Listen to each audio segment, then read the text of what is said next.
আমি সুকান্ত। আজ আমি তোমাদের রায়মার্টিন প্রশ্নবিচিত্রা থেকে সপ্তম শ্রেণীর ভূগোলের 3 নাম্বার মডেল সেটটি সলভ করে দেখাবো। Third unit test 3 number model set. তো চলো শুরু করা যাক। দেখো 1 নাম্বার মুক্তিবেগ, এটা হবে 11.2 কিমি পার সেকেন্ড। তারপরে দেখো 2 নাম্বার কর্কট সংক্রান্তি, এটি হবে ডি নাম্বার 21শে জুন। 3 নাম্বার দেখো কলকাতার অক্ষাংশ 22 ডিগ্রি 34 মিনিট উত্তর। তারপরে দেখো ভারতের প্রমাণ দ্রাঘিমার মান হলো 82 ডিগ্রি 30 মিনিট পূর্ব। তারপরে দেখো বায়ু প্রবাহিত হয় উচ্চচাপ অঞ্চল থেকে নিম্নচাপ অঞ্চলে। তারপর দেখো 6 নাম্বার সমুদ্র সমতলে বায়ুর চাপ, এটা হবে ডি নাম্বার 76 সেমি পারস্তম্ভের সমান। তারপরে দেখো আগ্নেয় পর্বত হলো এটনা, লোয়ের সমভূমি এটা হবে বালি। তারপরে দেখো আন্তর্জাতিক নদী হলো রাইন। তারপরে দেখো গঙ্গার উপনদী গণ্ডক। তারপরে দেখো মিনামাটা রোগ, এটা দেখো মিনামাটা রোগ পারদ দূষণ এর ফলে হয়। আচ্ছা, তারপরে দেখো পশ্চিমবঙ্গের আর্সেনিক প্রবণ জেলাটি হলো মালদা। তারপরে দেখো মাটি দূষণের কারণ নগরায়ন। তারপরে দেখো গঙ্গা নদীর 2 তীরে দেখা যায় পলিমাটি। তারপরে দেখো আল্পসের সর্বোচ্চ শৃঙ্গ হলো ম ব্লাঙ্ক। তারপরে দেখো চার্নোজেম হলো এক প্রকারের মাটি। তারপরে দেখো শূন্যস্থান পূরণ 2-1 জিপিএস, তবে গ্লোবাল পজিশনিং সিস্টেম। তারপরে দেখো 2 নাম্বার উচ্চতা বাড়ার সঙ্গে সঙ্গে বায়ুর চাপ ও উষ্ণতা কমতে থাকে। তারপরে দেখো 3 নাম্বার তিব্বত মালভূমি বৃহত্তম মালভূমি। 4 নাম্বার রাষ্ট্রসংঘের মতে প্রতিটি মানুষের প্রতিদিন অন্তত 20 লিটার শুদ্ধ জলের প্রয়োজন। তারপরে দেখো 5 নাম্বার উৎস থেকে মোহনা পর্যন্ত যে খাতের মধ্য দিয়ে নদী প্রবাহিত হয় তাকে বলে নদী উপত্যকা। তারপরে দেখো বাম দিক ডান দিক মেলাও। দেখো বিষুব, এটা হবে দিনরাত্রি সমান। তারপরে দেখো বায়ুচাপ, এটা হবে এমবি। তারপরে দেখো দাক্ষিণাত্য মালভূমি, এটা হবে লাভা। তারপরে দেখো দানিউব, এটা হবে নদী। তারপরে দেখো এলবুর্জ, এটা হবে ককেসাস পর্বত। তারপর দেখো 4-1 নিরক্ষরেখার মান কত?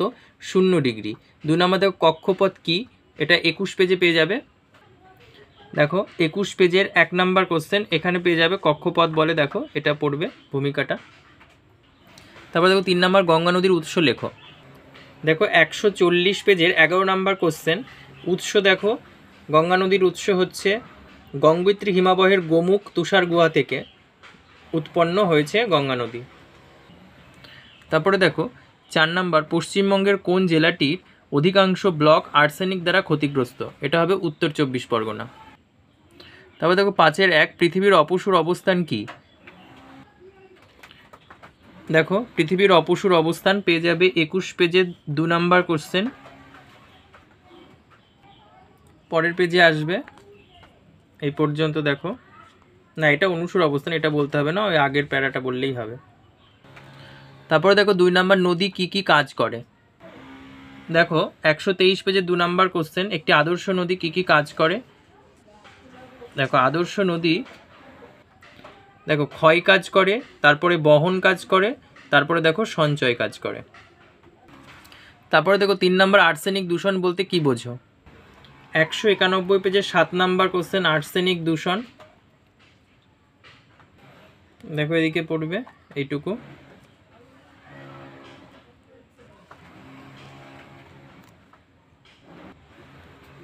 চার নাম্বার পুনরপ্তানি বন্দর কি? দেখো 351 পেজের 8 নাম্বার কোশ্চেন, পুনরপ্তানি বন্দর।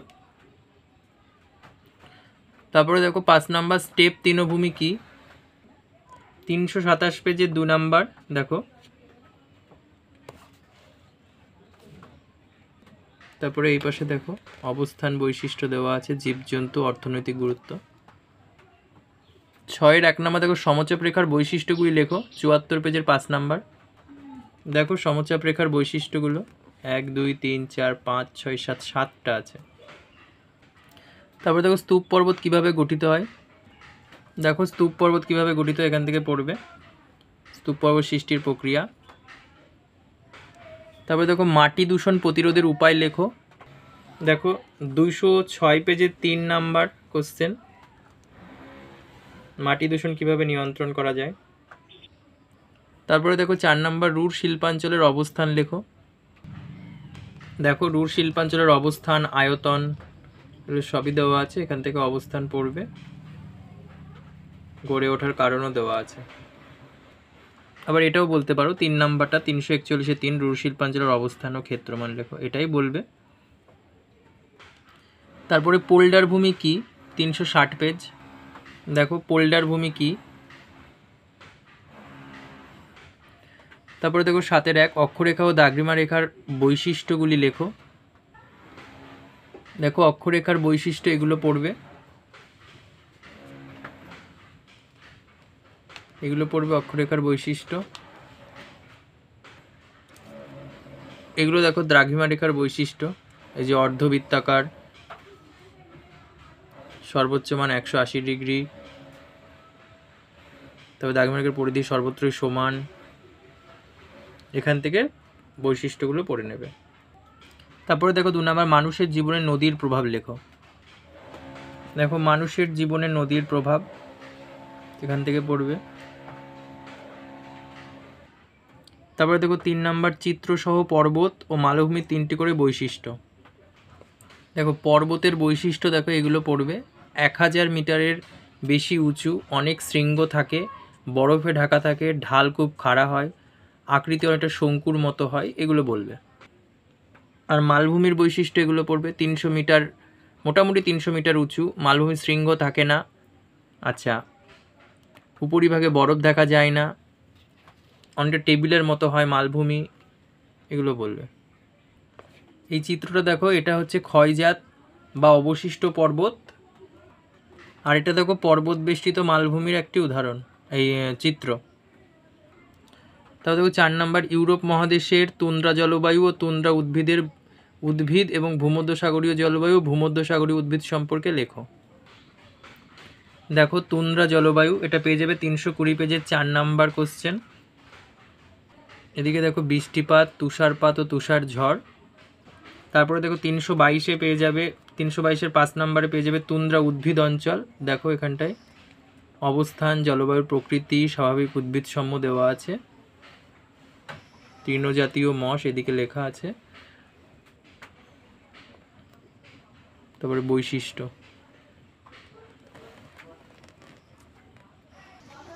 তারপরে দেখো ভূমধ্যসাগরীয় জলবায়ু অঞ্চল 321 পেজেই পেয়ে যাবে, এই যে ভূমধ্যসাগরীয় জলবায়ু অঞ্চল, অবস্থান, বৈশিষ্ট্য, উষ্ণতা, বৃষ্টিপাত। তারপরে দেখো এটা ভূমধ্যসাগরীয় উদ্ভিদ 323 পেজে পেয়ে যাবে, ভূমধ্যসাগরীয় উদ্ভিদ। দেখো জলবায়ুর প্রকৃতি, স্বাভাবিক উদ্ভিদ, বৈশিষ্ট্য।